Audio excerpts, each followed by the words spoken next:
हम सोते हैं, परंतु हमारी छठी इंद्री जागती रहती है।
कोई है? द्वार खोलो।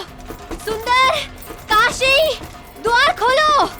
सुंदर, काशी, कोई है?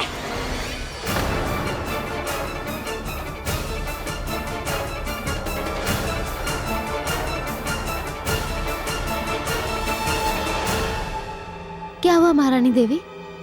किसने आपका द्वार बाहर से बंद किया था? पता नहीं कौन था। किसी ने हमारे कक्ष में घुसकर हमारी हत्या करने का प्रयास किया। जैसे ही एक बार फिर से पता चला कि हम गर्भवती हैं, हमारे बच्चे की हत्या करने का प्रयास किया गया।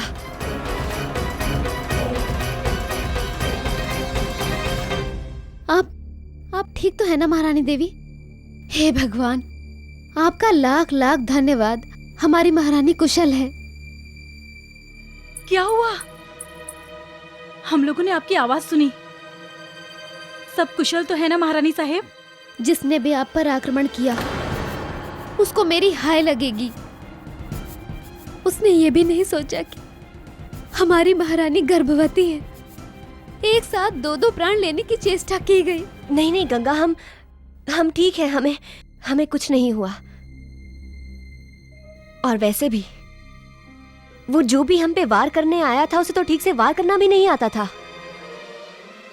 फिर भी पता नहीं क्यों वो निरा मूर्ख होगा। ऐसे 100 आक्रमणकारी आ जाएं तब भी हमारी लक्ष्मीबाई का कुछ नहीं बिगाड़ सकते।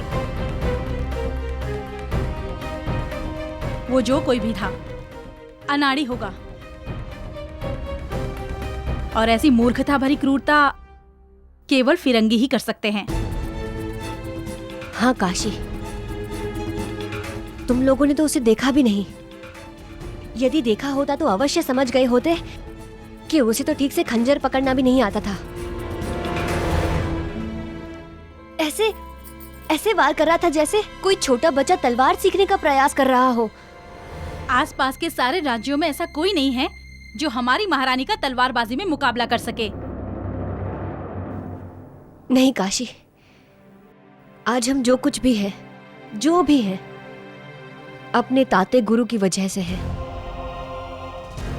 उन्होंने केवल हमें शस्त्र कौशल्य में पारंगत ही नहीं बनाया, बल्कि आत्मनिर्भर भी बनाया है। परंतु एक गुण है जो उन्होंने आज तक हमें नहीं सिखाया, और बहुत शीघ्र हमें उनसे वो गुण भी सीखना है। महारानी देवी, अब बहुत रात हो गई है, आपको आराम की आवश्यकता है।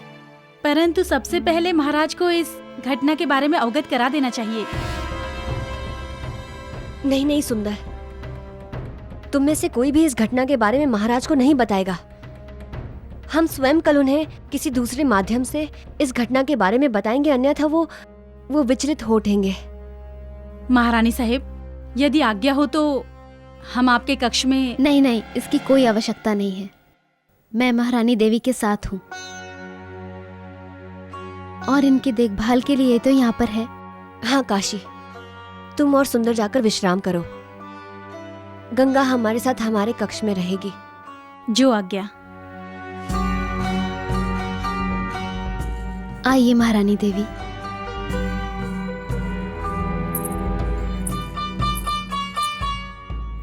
गंगा जी, दाई माँ कहाँ है?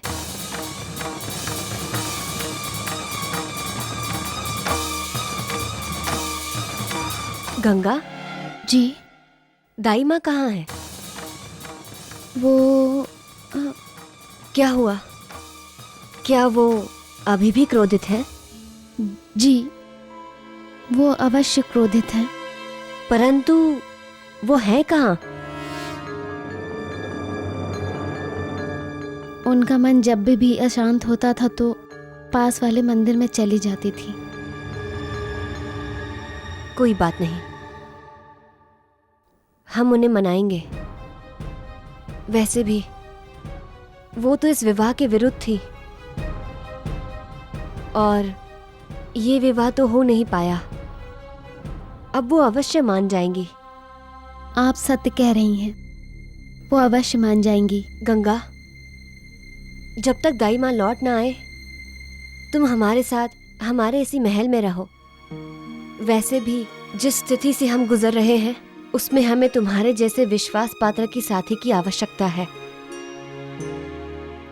आज तो जैसे तैसे हमने अपने आप को बचा लिया, परंतु जैसे जैसे दिन बीतेंगे इन षड्यंत्रकारियों का मनोबल और टूटेगा और फिर वैसी स्थिति में वो कुछ भी कर सकते हैं। कहीं फिर से उन्होंने हमारे ऊपर हमला किया और हमारे होने वाले बच्चे को कुछ यदि हो गया तो। नहीं नहीं महारानी देवी, मेरे होते हुए आपको आंच भी नहीं आएगी। झांसी का उत्तराधिकारी इस दुनिया में आएगा। गंगा सदैव आपके साथ रहेगी। चलिए अब आप विश्राम कीजिए।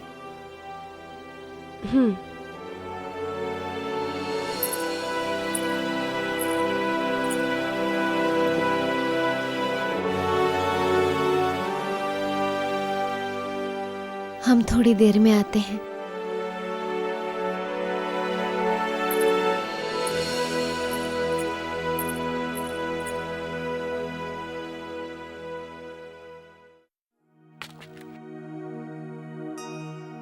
कैसी हो बहू? ताई जी आप? अब हम बिल्कुल ठीक है। आइए बैठिए। बहू तुम तो मुझे अच्छी तरह से जानती हो, मैं जो भी बोलूं मुंह पे बोलूं। तुम पर हुए आक्रमण के बारे में तुमने गंगाधर को सूचित नहीं किया, ये तुमने अच्छा नहीं किया। मुझे ऐसा लगता है कि तुम्हें अब भी जाके गंगाधर को सूचित कर देना चाहिए। नहीं नहीं ताई जी, आप उनसे कुछ मत कहिएगा। हम स्वयं कल उन्हें सब कुछ बता देंगे। और वैसे भी अभी रात बहुत हो गई है, हमें कुछ नहीं हुआ है और गंगा मेरे साथ है। गंगा वही है सब कुछ। गंगा बहुत ही सीधी सादी भोली भाली लड़की है। दुनिया देखी है मैंने बहू। मेरा अनुभव यही कहता है कि टूटे कांच को अपने साथ रखो तो एक ना एक दिन वो कांच घायल जरूर करता है। हम मानते हैं ताई कि आपने बहुत दुनिया देखी है, परंतु हमें भी लोगों को परखना और उन्हें समझना आता है।